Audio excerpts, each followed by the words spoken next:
September 22nd, 1940. A damp morning at Latchmere House on the outskirts of London. The air inside the interrogation room hung thick with cigarette smoke and tension, punctuated only by the sound of leather-soled footsteps echoing against cold stone walls. A German agent known as Tate sat rigid in a wooden chair, his hands trembling slightly as they rested on the scarred table before him. Behind him, Colonel Alexander Scotland reached into his leather medical case and withdrew something that caught the dim overhead light. A glass syringe filled with a clear, amber-tinted liquid. The substance inside represented something new in the art of warfare, something that would blur the lines between medicine and military intelligence for decades to come. Guy Liddell, an officer observing the proceedings, would later write in his diary with carefully chosen words that Scotland had arrived with a syringe containing some drug or other, which it was thought would induce the prisoner to speak. The understatement was deliberate. What occurred in that room and in dozens of classified interrogation facilities throughout the Second World War was the systematic use of powerful pharmaceutical agents designed to strip away a man's defenses, to penetrate the fortress of his mind, and to extract secrets that traditional methods could not reach. The drugs had clinical names: scopolamine hydrobromide, sodium pentothal, barbital, but among intelligence officers they shared a single colloquial designation that hinted at their purpose and their promise. They called them truth serums. The concept of chemically induced confession did not emerge suddenly from the crucible of global conflict. Its roots reached back to 1902, when an American obstetrician named Robert House observed pregnant women in labor under the effects of scopolamine, an alkaloid derived from plants of the nightshade family. As the drug coursed through their systems, House noticed something remarkable. The women became profoundly uninhibited, their normal social filters dissolving as they entered a twilight state between consciousness and sleep. They spoke freely, without hesitation, revealing thoughts and experiences they might otherwise have concealed. House theorized that if scopolamine could unlock the inhibitions of women in childbirth, it might unlock the secrets of criminals during police interrogation. By 1932, British physician Dr. J. Stephen Horsley at the London Hospital had expanded this research, experimenting with barbiturate drugs like nembutal, amytal sodium, and sodium pentothal. After intravenous injection at carefully calibrated rates, his patients became relaxed enough to recount deeply personal incidents from their past, memories they had previously guarded with conscious effort. When war erupted across Europe in 1939, these medical discoveries attracted immediate attention from military and intelligence services. The British Naval Intelligence was already experimenting with truth drugs that same year, recognizing that traditional interrogation methods, however persistent, however psychologically sophisticated, had inherent limitations. A dedicated enemy agent could withstand questioning for days, weeks, even months. Pain could be endured, threats could be dismissed, but chemistry, the intelligence officers theorized, might succeed where human willpower ultimately failed.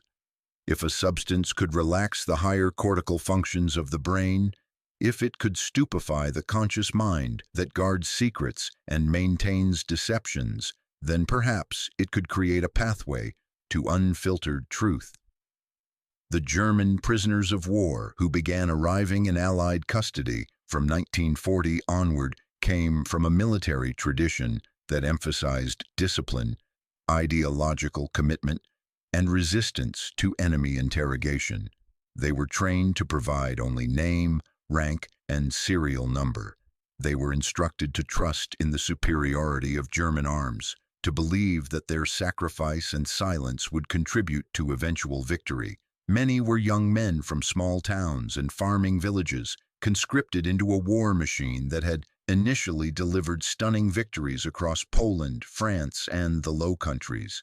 Others were hardened veterans of the Afrika Korps, submarine crews, or Luftwaffe pilots, men who had witnessed the machinery of modern warfare firsthand and understood its brutal calculus. What none of them anticipated, what their training could never have prepared them for, was the possibility that their own bodies could be turned against them, that a clear liquid injected into their veins might accomplish what no amount of physical or psychological pressure could achieve. The interrogation facilities where truth drugs were employed operated under layers of official secrecy that would remain classified for decades after the war ended.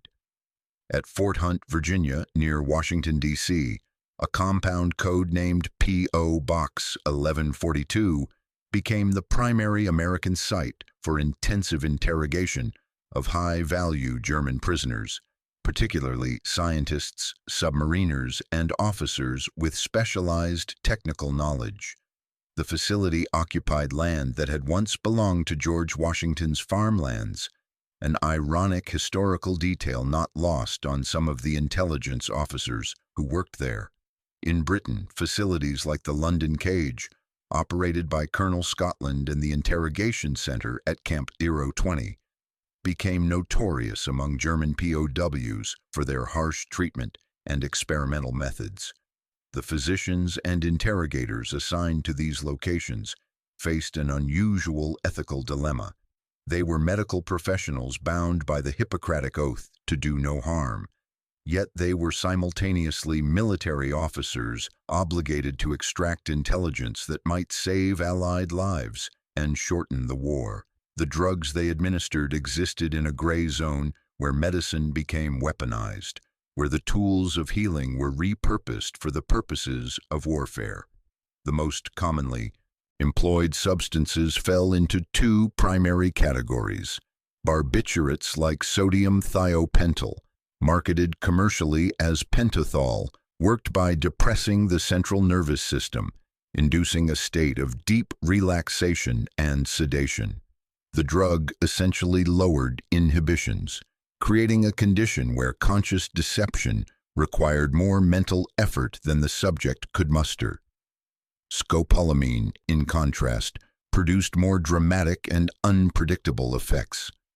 Derived from plants like henbane and deadly nightshade, scopolamine had been used in combination with morphine and chloroform as a twilight sleep drug in obstetrics. When administered for interrogation purposes, it could induce a dissociative state characterized by confusion, disorientation, and vivid hallucinations. Subjects under scopolamine's influence sometimes experienced what physicians described as acute toxic psychosis, agitation, speech disorders, paranoia, and the sensation that reality itself had become unmoored from its foundations. The German soldiers and officers who found themselves subjected to these substances underwent experiences that defied their understanding of warfare and captivity. A U-boat commander might be told he was receiving treatment for seasickness or malnutrition, only to find that within minutes of the injection, his thoughts became liquid and uncontrollable. Words he had intended to keep locked inside his mind spilled out freely, disconnected from his will to contain them. A Luftwaffe pilot might be assured that medication would ease his combat stress, then discover himself in a twilight realm where the interrogator's questions seemed to come from inside his own skull, where resistance felt as futile as trying to prevent one's own heartbeat. The medical records from these interrogations, what few have been declassified, reveal men who emerged from the sessions disoriented and disturbed, unable to reconcile their training in resistance with the strange dissolution of their mental defenses. Some reported vivid hallucinations, seeing comrades who had died in battle, hearing the voices of family members thousands of miles away, experiencing temporal confusion where past and present blurred into a single incomprehensible moment. The effectiveness of these truth serums, however, proved far more limited than their proponents had hoped. A CIA document from the era acknowledged that individuals under the influence of barbiturates could still lie, could still construct false narratives, could still deploy deception even while their conscious inhibitions were chemically suppressed. Scopolamine produced such severe hallucinations and cognitive disruption that subjects often became incoherent, their statements unreliable and contaminated by drug-induced fantasies. An interrogator seeking intelligence about U-boat patrol routes might receive instead a rambling confession about childhood fears or fantasized scenarios that had no basis in reality. The drugs, it became clear, were not keys that unlocked truth so much as sledgehammers that demolished the architecture of consciousness, leaving interrogators to sift through the rubble for fragments of useful intelligence. Yet despite these limitations, the use of truth drugs continued throughout the war and expanded in the years that followed. The reasoning among intelligence services was pragmatic if morally troubling. Even if the drugs succeeded in only a small percentage of cases, even if they produced reliable intelligence from only 1 prisoner in 10, that single success might reveal U-boat codes, industrial secrets, or strategic plans that could save thousands of Allied lives. The ethical cost of experimenting on prisoners, of inducing hallucinations and psychological trauma, was weighed against the perceived military necessity and found acceptable by those making the decisions. The prisoners themselves had no voice in this calculus, no opportunity to refuse or protest. They were enemy combatants, subjects to be studied and exploited for whatever intelligence value they might possess. What the captured German soldiers expected when they entered Allied custody was treatment according to the Geneva Convention, basic sustenance, protection from violence, the dignity of humane captivity. Many had heard propaganda from their own government about Allied barbarism, stories of torture and execution that they had dismissed as exaggeration. What they experienced instead was something more subtle and more disturbing. They found themselves in well-organized camps where basic needs were met, where food was surprisingly abundant compared to the increasingly desperate rationing in Germany, where American guards sometimes treated them with a casual friendliness that seemed incompatible with warfare. Then, without warning, certain prisoners would be selected for special interrogation sessions. They would be led to medical facilities assured by doctors in white coats that procedures were routine, and then subjected to chemical interventions that unraveled their sense of self from within. The betrayal was psychological rather than physical, a violation of the assumption that one's own mind remained sovereign even in captivity. The American abundance that German POWs encountered in camps across the United States became its own form of psychological warfare, though one conducted without explicit design. Prisoners who had lived under wartime rationing in Germany, where coffee was ersatz chicory and meat appeared on plates only occasionally, found themselves in camps where meals included fresh beef, real coffee butter, and quantities of food that exceeded what many had eaten in years. The symbolic weight of this abundance was not lost on thoughtful prisoners.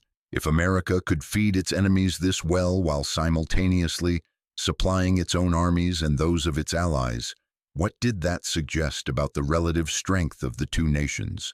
If American wealth was so vast that even captivity included relative comfort, what hope did Germany have of winning a protracted conflict against such resources?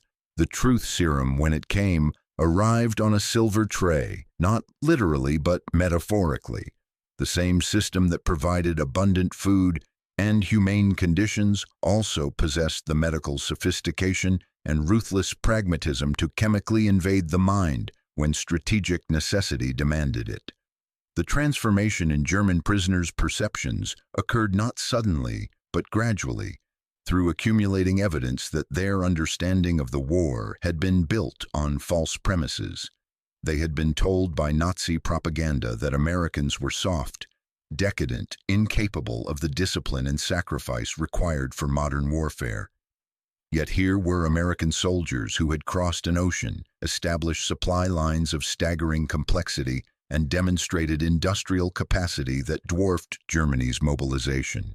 They had been assured that German science and German will would prevail over any material disadvantage. Yet here were American physicians employing pharmaceutical techniques that German medicine had only begun to explore, using prisoners as experimental subjects with the same clinical detachment that German doctors had displayed in concentration camps. The moral high ground that each side claimed became muddied and indistinct.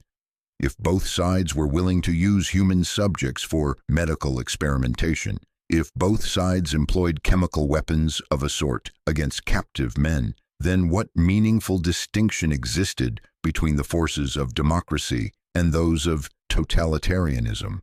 This moral ambiguity would haunt the truth drug programs long after the war ended. In 1963, nearly 2 decades after German surrender, the United States Congress formally ruled that the use of sodium amytal in questioning prisoners of war constituted torture. The designation came too late for the men who had been subjected to these drugs during the 1940s, men who returned to their families with psychological scars that had no visible wound, no Purple Heart to mark their suffering. The revelation that Allied forces had employed methods morally comparable to those used in enemy experiments created profound discomfort in nations that had fought the war under the banner of freedom and human dignity. The cognitive dissonance was resolved through classification and silence. Documents related to truth drug use were sealed for decades. Veterans who had administered the drugs or witnessed their effects were bound by secrecy oaths that prevented them from speaking about their experiences. The official histories of World War II intelligence operations omitted or minimized these chapters, focusing instead on code-breaking, strategic deception, and the heroic work of resistance networks. The physicians who participated in these programs occupied particularly complicated moral territory. Dr. J. Stephen Horsley, whose pre-war research on barbiturates had helped establish the pharmacological foundation for truth serums, likely never imagined his work on pregnant women would be repurposed for military interrogation. The doctors who staffed facilities like P.O. Box 1142 and the London Cage were not sadists or ideological fanatics.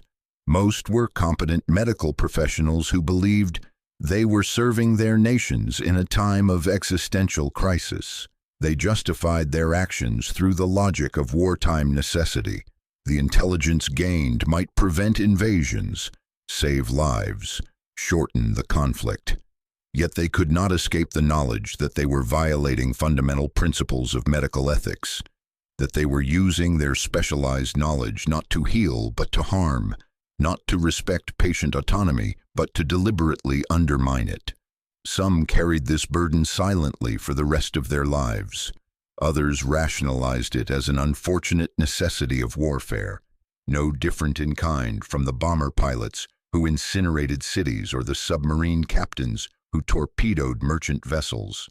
The recurring symbol throughout these interrogations, the object that represented both American abundance and American power, was the syringe itself.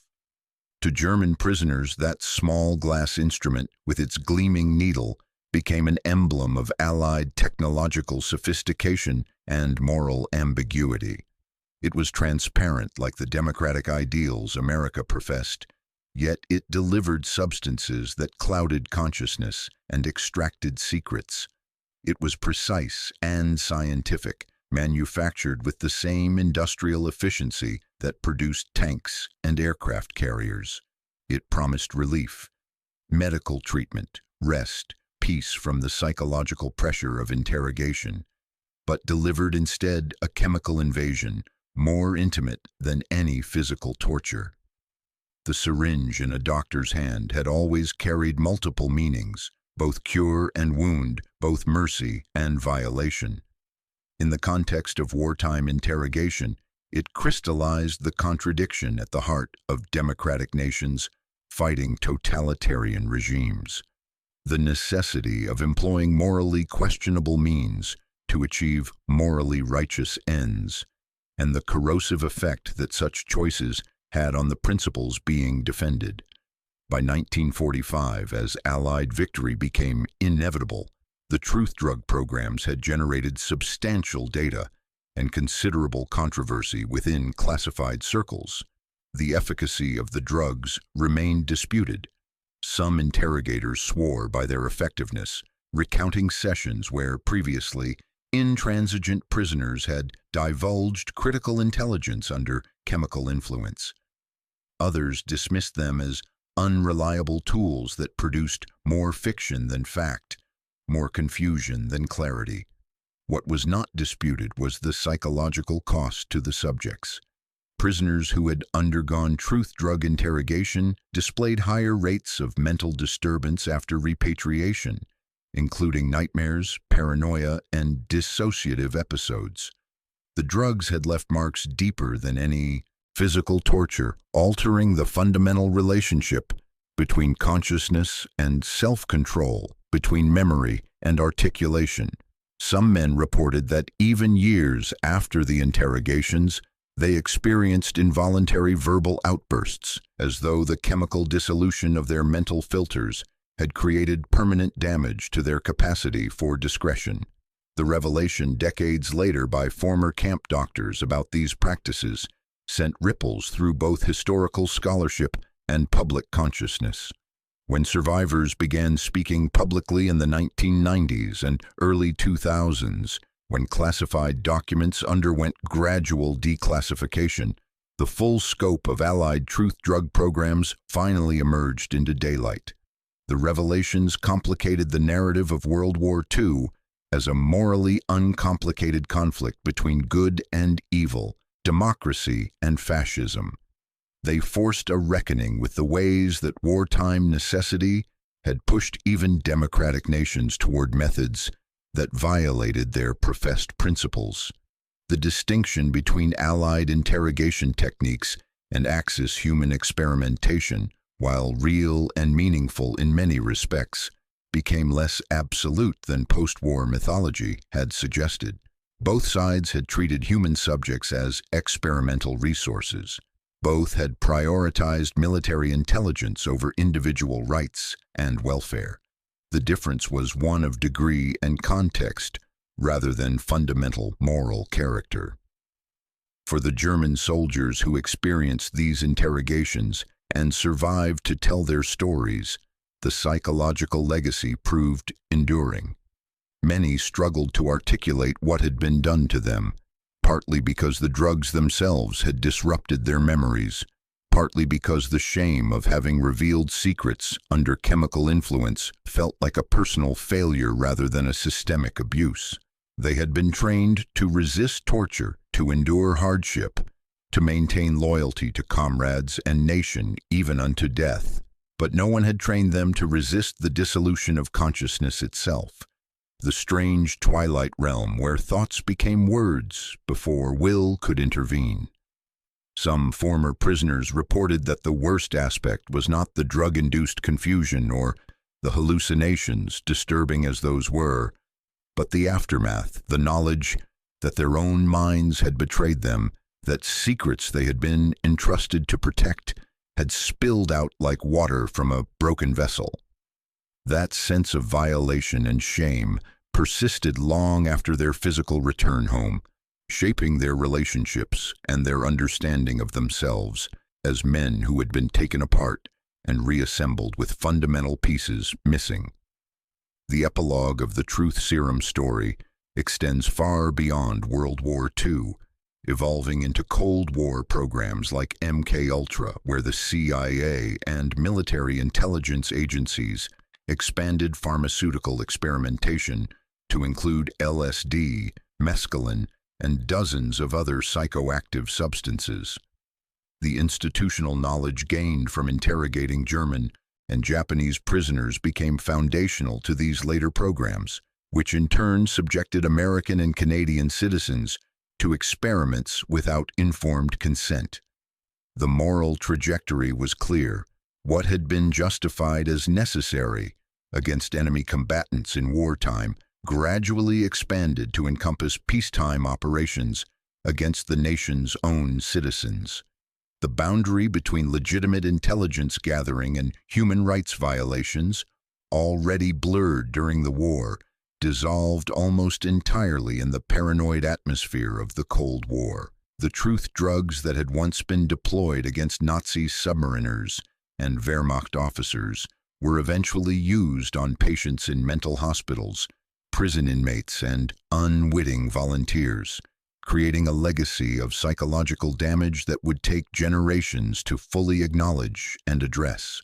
What remains, stripped of justification and context, is a fundamental truth about the nature of power and the fragility of ethical constraints during warfare. The German prisoners who were injected with scopolamine and sodium pentothal experienced something that war had always threatened, but that modern pharmacology finally achieved: the complete dissolution of the boundary between interior and exterior, between private thought and public confession. They learned that consciousness itself could be weaponized, that the human mind's most essential fortress could be chemically breached. This knowledge, once gained, could never be unlearned. It represented a permanent expansion of warfare's reach beyond the physical body into the realm of cognition and identity, a territory that all previous conflicts had approached but never fully occupied. The doctors who administered these drugs carried their own burdens into the post-war world. Some continued distinguished medical careers, their wartime service carefully omitted from public biographies. Others left medicine entirely, unable to reconcile their professional oath with the memories of what they had done in service to military intelligence. The few who eventually spoke publicly about their experiences described a persistent unease, a sense that they had crossed moral boundaries that no amount of subsequent good work could fully recross. They had learned to see patients not as autonomous individuals deserving respect and care, but as sources of intelligence to be exploited through chemical manipulation. That transformation in perspective, like the psychological damage inflicted on their subjects, proved difficult to reverse completely. The larger truth that emerges from this hidden chapter of World War II is one that democratic societies particularly struggle to acknowledge: that the protection of freedom sometimes requires the violation of freedom, that the defense of human dignity sometimes necessitates the assault on human dignity, and that these contradictions cannot be resolved through appeals to necessity or relative morality. The Allied nations that developed and deployed truth serums against enemy prisoners did so while simultaneously condemning Nazi medical experiments as war crimes and crimes against humanity. The logical inconsistency was plain, yet it was one that the imperatives of warfare rendered temporarily invisible or irrelevant. Victory provided cover for these contradictions, allowing them to be buried in classified files rather than confronted in public discourse. For the prisoners themselves, men whose names appear in intelligence reports only as subject numbers and designation codes, the experience represented warfare's ultimate invasion, not of territory, not of body, but of self. They had been conscripted into a conflict not of their choosing, sent to fight in countries they had no personal quarrel with, and ultimately captured by enemies who treated them according to laws of war until the moment when strategic intelligence outweighed humanitarian principle. The clear liquid injected into their veins, measured and administered with medical precision, represented the logical endpoint of total war, the transformation of every resource, every technology, every human capacity into a weapon. In this sense, the truth serums were not an aberration or an exception to warfare's rules, but rather their ultimate expression, the reduction of human beings to mere instruments of state policy, their very consciousness fair game in the struggle for strategic advantage. The symbolic resonance of the syringe, that small glass tube with its needle-sharp point, encapsulates the moral complexity of Allied conduct during World War II. It was, on its surface, a medical instrument designed for healing, for delivering medication that would ease suffering and restore health. Yet in the hands of military intelligence, it became something else entirely. A tool for penetrating defenses, for dissolving the will, for extracting what could not be obtained through conventional interrogation. The syringe embodied the fundamental paradox of fighting totalitarianism with methods that themselves violated liberal democratic principles. It represented the uncomfortable truth that defeating an enemy who employs every available weapon often requires adopting some of those weapons oneself, even at the cost of the ideals supposedly being defended. The syringe was clean and scientific, manufactured with American industrial precision and filled with substances developed through legitimate medical research. Yet what it delivered to German prisoners was a chemical assault on consciousness that differed from torture primarily in its pharmacological sophistication rather than its fundamental nature. The story of truth drugs in World War II interrogation camps thus stands as a cautionary tale about the erosion of ethical boundaries during extended conflict, about the ways that military necessity can justify almost any violation if the stakes are defined as sufficiently high. It reminds us that the Allied victory in World War II, however necessary and morally justified in its ultimate aims, was achieved partly through methods that would later be condemned as human rights violations when employed by other nations. The liberation of concentration camps and the defeat of fascism did not erase the moral compromises made along the way. Instead, they made those compromises easier to forget, to bury beneath narratives of heroism and sacrifice that had no room for uncomfortable admissions about pharmaceutical experimentation on prisoners of war. The German soldiers who survived their chemical interrogations and returned home to a defeated, occupied nation carried their experiences silently for decades. They had been trained to endure physical hardship, to maintain discipline under fire, to resist conventional torture through force of will. But they had not been trained to resist the dissolution of consciousness itself, the chemical separation of thought from control.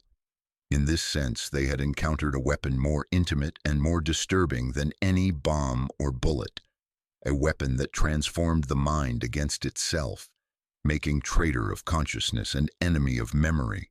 Their nightmares, when they came, were not of battlefield violence or prison camp deprivation, but of that strange twilight state where words emerged unbidden, where secrets spilled like blood from a wound, where the fundamental integrity of selfhood came undone beneath the influence of substances measured in milligrams and delivered with clinical precision.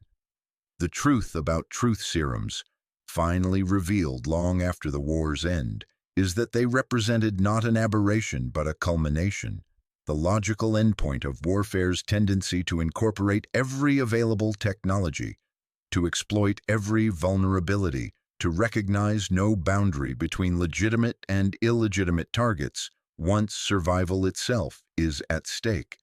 The drugs did not always work as intended, did not reliably produce truth, did not justify themselves through the intelligence they generated. Yet they were used repeatedly, systematically, across multiple theaters and by multiple Allied powers, because warfare creates its own moral universe where ordinary ethical constraints feel like luxuries the virtuous can ill afford. The legacy of those interrogations, of those syringes filled with barbiturates and belladonna alkaloids, extends far beyond the immediate tactical intelligence gained or lost. It established precedents, created institutional knowledge, and normalized techniques that would metastasize into Cold War human experimentation programs, whose full scope remains imperfectly understood even today. What the truth serum story ultimately reveals is the terrible plasticity of moral reasoning under pressure, the ease with which principled opposition to human experimentation can transform into rationalized participation when the context changes from enemy atrocity to allied necessity. The doctors who administered scopolamine to German prisoners in 1943 would, 2 years later, testify at Nuremberg about Nazi medical crimes that employed similar logic, the sacrifice of individual welfare for the greater strategic good, the transformation of human subjects into experimental material, the violation of consent in service to state priorities.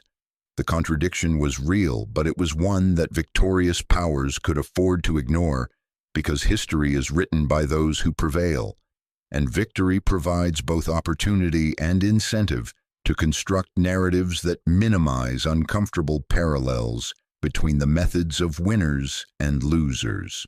For those German prisoners who experienced hallucinations under scopolamine's influence, who emerged from twilight sleep to learn they had divulged information they had sworn to protect, who carried the psychological scars of chemical interrogation for the remainder of their lives, the moral distinctions between Allied and Axis conduct became less relevant than the shared reality of their suffering.